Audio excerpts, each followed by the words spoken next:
राजा का न्याय। किसी देश में काशीराज नाम के राजा राज्य करते थे। उनकी पत्नी का नाम करुणा था। उनका जन्म राजवंश में हुआ था। महल में सुख सुविधाओं का कोई अभाव न था। सेवा के लिए बहुत से दास दासियां थीं। उनके चारों ओर सुख ही सुख था। डक क्या होता है, इस बात को वे जानती ही नहीं थी। करुणा बहुत अधिक सुंदर थी। राजा उनसे अथाह प्रेम करते थे। उनके मुख से बात निकलने भर की देर थी कि उसके पूरा होने में देर नहीं लगती थी। दिसंबर का महीना था, कड़कड़ाती ठंड पड़ रही थी। एक दिन रानी ने वरुणा नदी में स्नान करने का निश्चय किया। राजा ने आज्ञा दी कि वरुणा की ओर जाने वाले सारे मार्ग रोक दिए जाएं और सभी घाट खाली कर दिए जाएं। आदेश होते ही सभी मार्ग रोक दिए गए। नदी के तट व घाट निर्जन हो गए। जो लोग घाटों के पास झोपड़ियां बनाकर रह रहे थे वे भी उन्हें छोड़कर चले गए। अब वहां केवल पक्षियों का कलरव सुनाई दे रहा था। रानी अपनी सखियों के साथ घाट पर पहुंची। वरुणा नदी के तट पर उनका हास परिहास गूंजने लगा। उस समय पूर्व दिशा में सूर्य उग रहा था। रानी ने अपनी सखियों के साथ नदी की झिलमिल करती धारा में स्नान किया। पानी बहुत ठंडा था। ठंडे पानी में स्नान करने के कारण रानी बुरी तरह ठिठुर गई और थर थर कांपने लगी। कँपते होठों से उन्होंने कहा, मैं ठंड से मरी जा रही हूँ। जल्दी आग जलाओ और मेरे प्राण बचाओ। रानी की आज्ञा पाकर सखियां पास के जंगल से लकड़ियां लेने जाने लगी। रानी ने कहा, इतनी दूर कहाँ जा रही हो? देखो, पास ही फूस की झोपड़ियां हैं, इसी में आग लगा दो। किसी तरह इस ठंड से तो छुटकारा मिले। यह सुनकर एक सखी ने कहा, महारानी ऐसा न करें। यह झोपड़ी न जाने किस गरीब की होगी। इसमें न जाने कौन यति सन्यासी रहता होगा। झोपड़ी के जलने से वह निराश्रय हो जाएगा। इस ठंड में वह बेचारा कहाँ जाएगा? दासी की बात सुनकर रानी को क्रोध आ गया। वे चिल्लाकर बोली, दूर हो जाओ। फूस की इस पुरानी झोपड़ी की तुम्हें इतनी चिंता है और मेरी कुछ भी नहीं।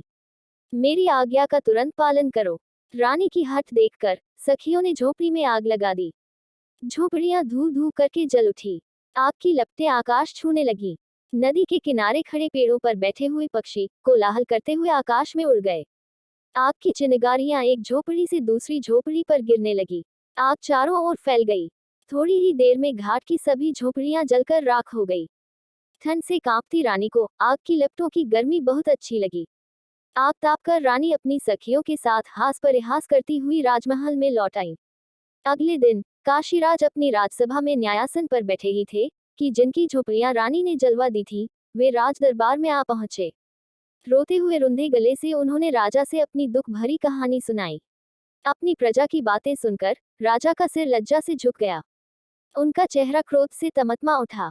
वे सभा से उठकर एकदम राजमहल में चले गए। रोषपूर्ण स्वर में राजा ने कहा, रानी, तुमने निर्दोष दीन दुखियों के घर जला दिए। यह तुम्हारा कैसा राजधर्म है? यह सुनते ही रानी रूठकर बोली, उन फूस की पुरानी टूटी फूटी झोपड़ियों को आप घर कह रहे हैं? उनके न रहने से किसी को क्या हानि हो सकती है? और अगर होगी भी, तो कितनी? अपनी रानी के एक क्षण के प्रमोद के लिए तो लोग न जाने कितना धन खर्च कर डालते हैं, और आप घास फूस की झोपड़ियों के लिए इतना क्रोध कर रहे हैं। राजा ने दासियों को रानी के सभी राजसी वस्त्र व आभूषण उतारने व भिखारिन के कपड़े पहनाने को कहा। राजा की आज्ञा से दासियों ने महारानी के राजसी वस्त्र और आभूषण उतार लिए और भिखारिन के कपड़े पहना दिए। रानी को राजमहल से बाहर ले जाकर राजा ने कहा, जाओ दीन होकर घर घर भीख मांगो। तुमने अपने एक क्षण के सुख के लिए जिन गरीब लोगों की झोपड़ियों को जला दिया था, तुम्हें उन्हें बनवाना होगा। मैं तुम्हें 1 वर्ष का समय देता हूँ।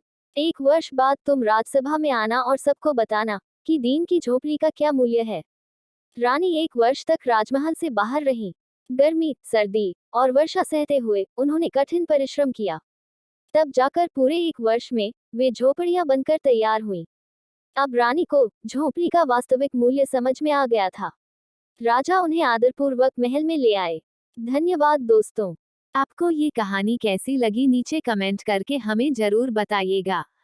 अगर आपको ये कहानी पसंद आई हो तो अपने दोस्तों के साथ जरूर शेयर करें और ऐसी ही प्यारी कहानियाँ सुनने के लिए हमारे YouTube चैनल से जुड़े।